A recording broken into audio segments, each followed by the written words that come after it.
എനിക്ക് S P ബാലസുബ്രഹ്മണ്യത്തെ പറ്റി പറയാം. എൻ്റെ എക്സ്പെക്റ്റേഷനിലും കവിഞ്ഞ് വന്നിരിക്കുന്ന ആൾ എസ് പി ആണ് എനിക്ക്. ഈ പറഞ്ഞ ഈ പാട്ട് ആക്യുറേറ്റ് സിസ്റ്റം അനുസരിച്ച് പാടാം. ആയിരം കണ്ണുമാ കാത്തിരുന്നു നിന്നെ ഞാൻ, ഇങ്ങനെ ഈ കോഡ് കേൾക്കുമ്പോൾ പള്ളിയാണെന്ന് തോന്നും. പക്ഷെ അതേസമയം ഞാൻ ഈ ദൈവദുന്ദുബി എന്നുള്ളൊരു പാട്ടും ഉണ്ടാക്കിയിട്ടുണ്ടല്ലോ. അപ്പോൾ പലരും പറയുന്നത് അത് രവീന്ദ്രൻ മാസ്റ്ററാണെന്ന്. എന്തെങ്കിലും ഒരു പ്രത്യേക പാട്ടുകാർ തന്നെ വേണം അങ്ങനെയൊക്കെ? അങ്ങനെയൊന്നുമില്ല, ഇല്ല, അങ്ങനെയില്ല. അങ്ങനെ എനിക്ക് നിർബന്ധമില്ല. പക്ഷേ ഇൻഡസ്ട്രിയുടെ ഫോഴ്സ് അനുസരിച്ച് യേശുദാസ് പാടിയാൽ ഷുവർ ഹിറ്റാണല്ലോ. അപ്പോൾ യേശുദാസിനെ കൊണ്ട് ഞാൻ ഓൾമോസ്റ്റ് എല്ലാ പാട്ടുകളും പാടിച്ചിരിക്കുന്നത്.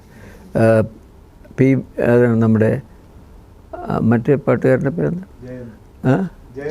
ജയചന്ദ്രനെ കൊണ്ട് ഏതാനും പാട്ടുകളെ പാടിച്ചിട്ടുള്ളൂ. പക്ഷെ പാടിച്ചിട്ടുണ്ട്.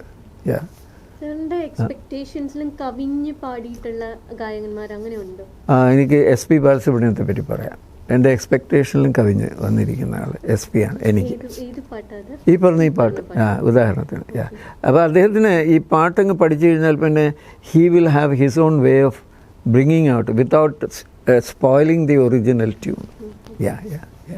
Yesudas similarly he can do it. പക്ഷേ യേശുദാസിനുള്ള ഏറ്റവും നല്ല ഗുണം ആ വോയിസിൻ്റെ ക്വാളിറ്റിയാണ്.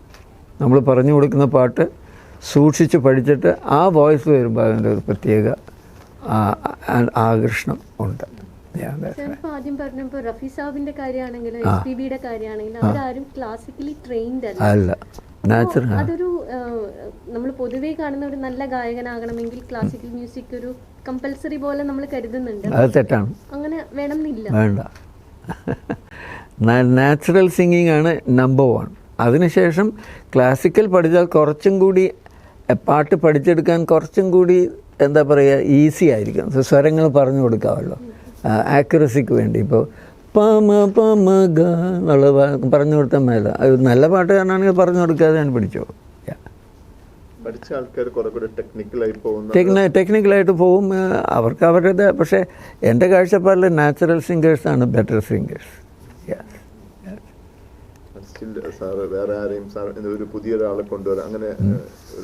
അല്ല, എൻ്റെ കാലഘട്ടത്തിൽ പുതിയ ആളെ കൊണ്ടുവരുന്ന സാധ്യമല്ലായിരുന്നു. യേശുദാസ് ഇല്ലാതെ വേറെ പാട്ടുകാരില്ലെന്നുള്ള ഒരു പ്രീ കൺസീവ്ഡ് നോഷൻ മലയാളികൾക്ക് ഇപ്പോഴും ഉണ്ട്. ഒബ്സഷനാണ്. സോ അതിൽ കയറി നമ്മൾ കൈയിട്ട് വാരിയിട്ട് കാര്യമില്ല. It is better to go along with the flow. Yes, a good singer. Yes, a good singer, but he has got more than a good singer. He has got a golden voice.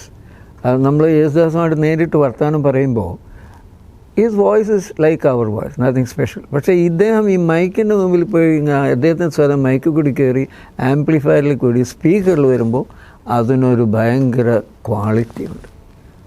ഒരു crystal quality, ഒരു നല്ല body. നമ്മൾ സാധാരണ നേരിട്ട് കേൾക്കുന്നതിൽ കവിഞ്ഞ് എന്തൊരു പ്രത്യേകത വന്നു ചേരും. പിന്നെ അത് നല്ലൊരു വേഴ്സറ്റൈൽ റേഞ്ചുണ്ട്. താഴത്തേക്കും പോവാം, മുകളിലേക്കും പോവാം. അന്നത്തെ നായകർക്ക് അവർ പാടുന്ന പോലെ തന്നെ തോന്നും. അത് എങ്ങനെ നായകൻ ഓരോ നായകർക്കും അതിനു വേണ്ടി പാടുമ്പോൾ മധു പാടുന്ന പോലെ തോന്നുന്നു. അത് സിനിമയുടെ കളിയാണ് സാർ. ഇറ്റ്സ് ആരും മനഃപൂർവ്വം ചെയ്യുന്നതല്ല. ഇപ്പോൾ ഉദാഹരണത്തിന് അങ്ങനെയൊന്നുമില്ല. യേശുദാസ് അങ്ങനെ പാടുന്നു, അല്ലാതെ നമ്മൾ ഇങ്ങനെ നമ്മുടെ മനസ്സങ്ങ് കൽപ്പിക്കുകയാണ്. ഇപ്പോൾ ഉദാഹരണത്തിന് മുകേഷ്, രാജ് കപൂറിന് മുകേഷ് പാടിയിരുന്നു. അപ്പോൾ രാജ് കപൂറിൻ്റെ പെർഫെക്റ്റ് മാച്ചാണെന്ന് എല്ലാവരും പറയുമായിരുന്നു. അങ്ങനെയൊന്നുമില്ല. അതിനുശേഷം നമ്മുടെ മനസ്സിലുള്ള ഒരു സിനിമ പാട്ടാണ് ആയിരം കണ്ണുമായി എന്നുള്ളൊരു. ആ പാട്ടിൻ്റെ ഒരു പിറവി എങ്ങനെയായിരുന്നു? Very simple. ഞങ്ങളെ, അതായത് എന്നെയും പിച്ചു തിരുമലയും കൂടി ഒരു ബ്രദേഴ്സ് ഹോട്ടലുണ്ട് അവിടെ ആലപ്പുഴയിൽ. അവിടെ ഒരു മുറിയിൽ കയറ്റിയിരുത്തിയിട്ട് ഫാസിലി കഥ പറഞ്ഞു, അമ്മുമ്മയുടെയും കൊച്ചുമകളുടെയും കഥ. പറഞ്ഞു ഇത് അമ്മുമ്മയും കൊച്ചുമകളെ കാത്തിരിക്കുകയാണ്. അപ്പോൾ അതിന് പറ്റിയൊരു മൂഡ്, ഒരു കാത്തിരിപ്പ്. പിന്നെ ഇത് ഹാപ്പി ആയിട്ട് പാടണം, പിന്നീട് ഇത് സാഡായിട്ടും പാടണം. അതുകൂടാതെ ഈ പാട്ട് കേട്ടാൽ സാധാരണക്കാർക്ക് അവരുടെ ജീവിതത്തിൽ എന്തെങ്കിലുമൊക്കെ ഓർമ്മ വരണം. അദ്ദേഹം ഉപയോഗിച്ച വാക്ക് നോസ്റ്റാൾജിയ എന്നൊരു വാക്കാണ്. എത്രയും പറഞ്ഞിട്ട് ഫാസിൽ സ്ഥലം വിട്ടു. ഞാനും ബിച്ചും കൂടി അവിടെ ഇരുന്ന് എന്ത് ചെയ്യാനാണെന്ന് അറിഞ്ഞുകൂടല്ലോ, രണ്ടുപേരും അങ്ങോട്ടും ഇങ്ങോട്ടും. അപ്പോൾ അവിടെ മേശപ്പുറത്തൊരു പുസ്തകം ഉണ്ടായിരുന്നു. അതറിയാതെ ബിച്ചുവിൻ്റെ കൈമുട്ടി. ഒരു തടിയൻ പുസ്തകം. നോക്കിയപ്പോഴാണ് ചങ്ങമ്പുഴയുടെ കൃതികൾ. ആ മുറിയിൽ ആ പുസ്തകം അവിടെ വരേണ്ട ഒരു കാര്യമില്ല. എവിടെ നിന്ന് വന്നെന്നാവും. അപ്പോൾ അദ്ദേഹം അത് തുറന്ന് നോക്കിയപ്പോൾ ചങ്ങമ്പുഴയുടെ പാട്ടുകൾ. ഓഹോ! അപ്പോൾ ചങ്ങമ്പുഴ പദ്യവും എഴുതിയിട്ടുണ്ട്, പാട്ടും എഴുതിയിട്ടുണ്ട്. അപ്പോൾ പാട്ടെന്ന് പറയുമ്പോൾ കവിത വേണം, പക്ഷേ കുറേ കൂടി ഗ്യാപ്പിട്ടൊക്കെ എഴുതണം. മറ്റേത് വൃത്തബദ്ധമാണല്ലോ. അപ്പോൾ ബിച്ചു പറഞ്ഞു, പാട്ടുകളിൽ നോക്കാം. നോക്കിയേ പണ്ടടാ, ശ്യാമളേ ശ്യാമളേ സംതിങ് സംതിങ് ശ്യാമളേ. ബിച്ചു പറഞ്ഞു, ഇവിടെ നമ്മുടെ ചങ്ങമ്പുഴ സാറിന് എന്തോ ഒരു നോസ്റ്റാൾജി ഉള്ളതുപോലെ തോന്നുന്നു, ശ്യാമള. അപ്പോൾ ബിച്ചു തന്നെ എനിക്കിന്ന് ഇങ്ങനെ മൂളി തന്നു, ശ്യാമളേ. അപ്പോൾ ഞാൻ പറഞ്ഞു, നല്ല പോകാണല്ലോ. ശ്യാമളേ ശ്യാമളേ നനനാനി ശ്യാമളേ. അപ്പോൾ ബിച്ചു ശ്യാമള വേണ്ട, ശ്യാമള നമുക്ക് വേണ്ട. നമുക്കിപ്പോൾ വേണ്ടത് അമ്മുമ്മയും കൊച്ചുമകളുടെയും കഥയാണ്. അപ്പോൾ തന്നെ എഴുതി, 1000 കണ്ണുമായി കാത്തിരുന്നു നിന്നെ. അങ്ങനെയാ പാട്ടുള്ളത്.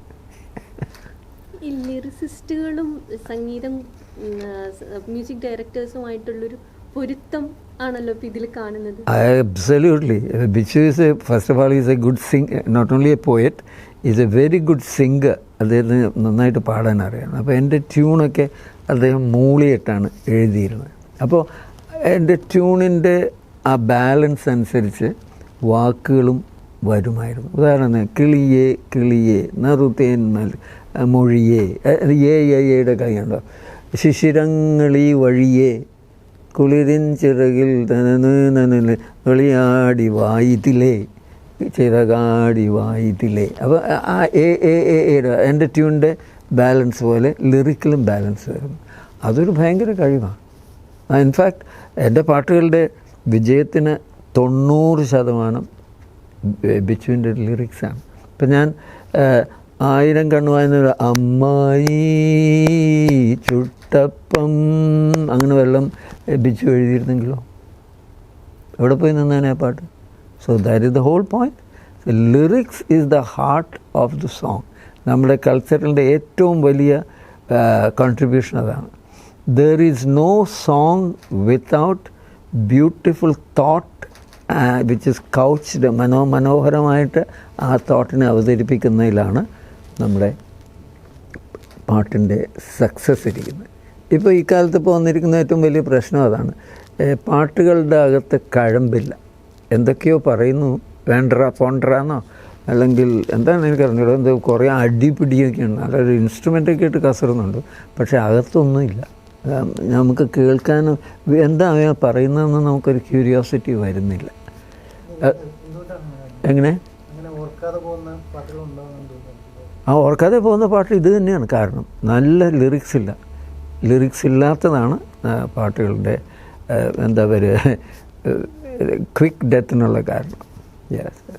ഈ 1000 കണ്ണുമായി പാട്ടിന് ശേഷം ജെറി അമൽദേവ് എന്ന് പറയുന്ന ഒരു മ്യൂസിക് ഡയറക്ടർ ഒരു ചേർച്ച് സോങ് അങ്ങനെ ഒരു ഉണ്ടായിരുന്നു, അങ്ങനെ ഒരു ടാഗ് ഉണ്ടായിരുന്നു.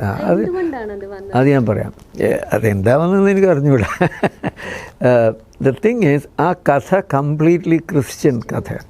അമ്മമ്മ പള്ളിയിൽ പോകുന്നു, വികാരിയച്ഛൻ വരുന്നു, വർത്തമാനം പറയുന്നു.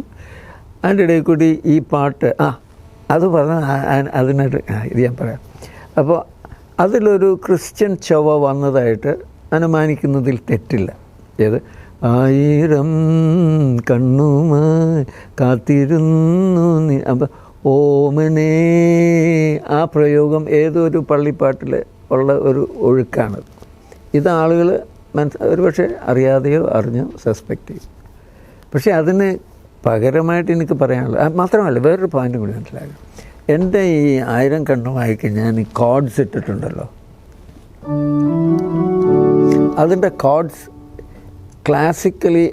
Classically oriented കോഡ്സാണ്. എന്ന് വെച്ചാൽ വെസ്റ്റേൺ മ്യൂസിക് ആയിരുന്ന ആക്യുറേറ്റ് സിസ്റ്റം അനുസരിച്ച് കോഡ്. 1000 കണ്ണുമാ കാത്തിരുന്നു നിന്നെ ഞാൻ, ഇങ്ങനെ ഈ കോഡ് കേൾക്കുമ്പോൾ പള്ളിയാണെന്ന് തോന്നും. എന്നാൽ അങ്ങനത്തെ ചേർച്ച് ഓർഗൻ്റെ സ്വരമൊന്നും അല്ല അതിൻ്റെ അകത്തുള്ളത്. Tick ടിക്കൻ ടിക്കൻ ടിക്കനാണ് bells പോലെയൊക്കെയുള്ള സ്വരമാണ്. അതൊരു വശം. മറുവശം ചിന്തിക്കേണ്ട ഇതാണ്, 1000 കണ്ണുമായി എന്നുള്ള പാട്ടിൻ്റെ പുറകിൽ കിടക്കുന്നത് ഓമന കുട്ടൻ ഗോവിന്ദൻ ബലരാമനെ കൂടെ കൂടാതെ എന്നുള്ള മലയാള വൃത്തത്തിലാണ് ആ പാട്ടിനുള്ളിൽ കിടക്കുന്നത്. ഓമന കുട്ടൻ ഗോവിന്ദൻ ബലരാമനെ കൂടെ കൂടാതെ, ഓമന കുട്ടൻ ഗോവിന്ദൻ ബലരാമനെ കൂടെ കൂടാതെ. അപ്പോൾ ജനങ്ങൾക്ക് ഇത് കയറി പിടിക്കാനുള്ളൊരു പ്രധാന കാരണം എൻ്റെ അഭിപ്രായത്തിൽ ഈ മലയാള വൃത്തമാണ് അതിൻ്റെ അടിയിൽ കിടക്കുന്നത്. പിന്നെ ഈ സിനിമയുടെ പള്ളി ബാക്ക്ഗ്രൗണ്ടുകൾ കുറേ ക്രിസ്ത്യാനിയെ പോയാണ്. പക്ഷേ അതേസമയം ഞാൻ ഈ ദൈവദുന്ദുബി എന്നുള്ളൊരു പാട്ടും ഉണ്ടാക്കിയിട്ടുണ്ടല്ലോ. അപ്പോൾ പലരും പറയുന്നത് അത് രവീന്ദ്രൻ മാസ്റ്ററാണെന്ന്.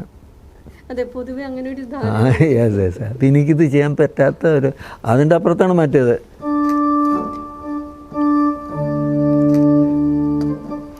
ശബരിമലയൊരു പൂങ്കാവനം, ശ്രീഭൂതനാഥൻ്റെ സിംഹാസനം, അങ്ങനെ ഒരു പാട്ട് ഞാൻ ഉണ്ടാക്കിയിട്ടുണ്ടല്ലോ. ഇത് ഉണ്ടാക്കിയെന്ന് പറയുമ്പോൾ